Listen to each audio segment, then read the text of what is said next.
Hello once again. This week's update is what I'll be sharing in this video. Before that, I'm not a SEBI registered trader. Please kindly contact a registered financial advisor before investing or trading and kindly go through the advisory. Obviously, the three major things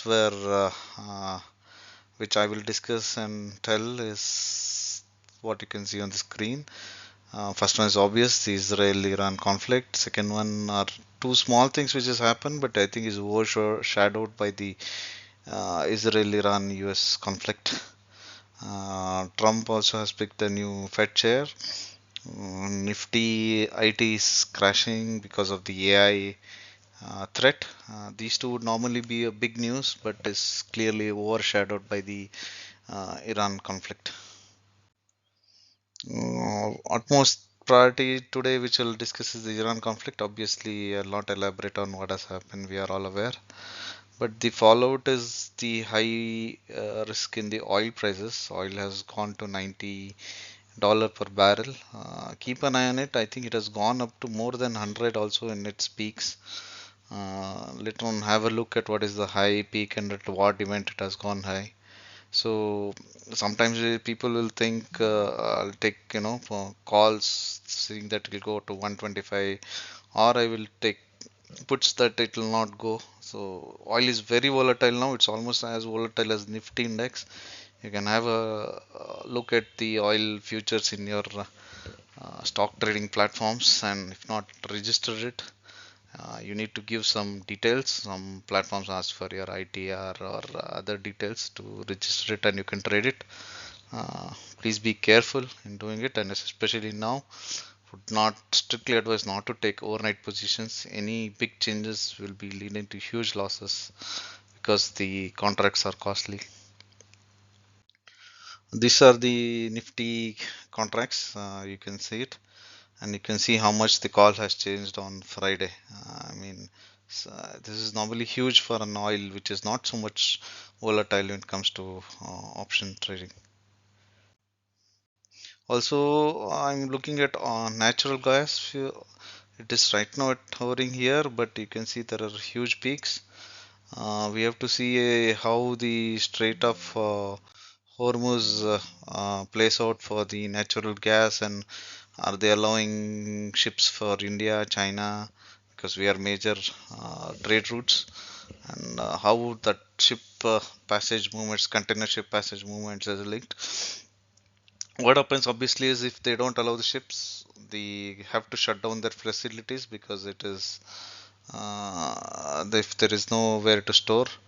So shutting down will need to bottleneck, and shipyards are also worried about their insurance, and which has been talked about.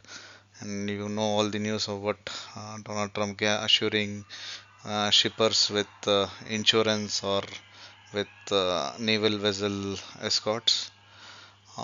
So this is, I think, would be the biggest thing which is happening.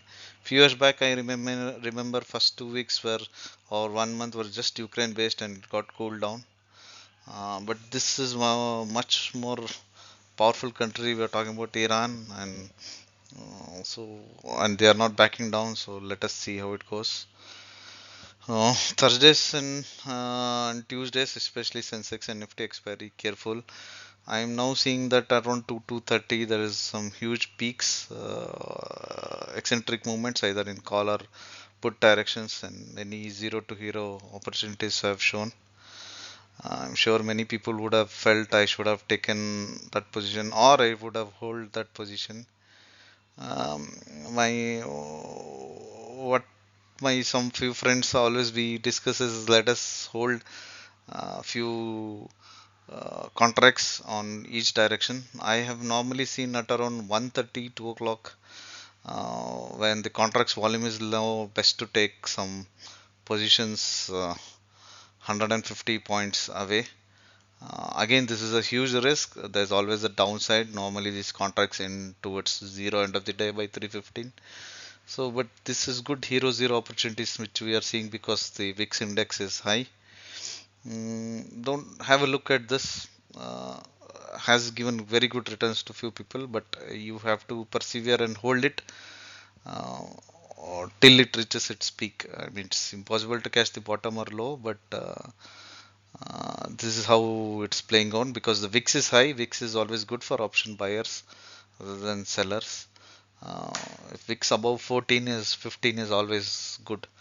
If VIX is at 8, 9, 10, just forget about option buying. Just close your systems and start worrying about other daily work. That's all for now. Let us see how this plays out. Um, and The only last question is about the Iran nuclear stockpile. If US and Israel have some ground troops and capture that stockpile or they don't do it, this is the last mystery I think. If this gets solved, then we will get a clear outcome of what where the war is heading or the conflict is heading. Also, I'm really waiting for the day when the conflict ends because that day would be a real killing if for call buyers. That's all for now. Thank you.